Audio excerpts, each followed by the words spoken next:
Hello, welcome to Simple Answers. I'm your host Jason. In this video, I'll be showing you how to make a bitmoji look like you in Snapchat. First, let's go into Snapchat. From here, you're going to tap on your bitmoji in the top left hand corner. And you're going to tap on Create Avatar. And you're going to simply take a selfie.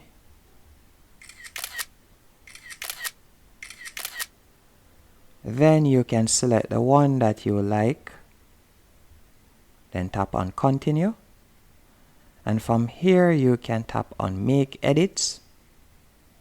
And you can customize it even more to make it look as close as possible to you.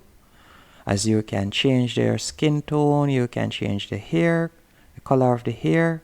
You can also add beard.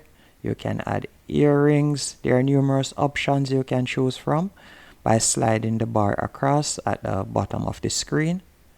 When you are finished, you can simply tap on Save to save your bitmoji. And that's it. That's how to make a bitmoji look like you in Snapchat.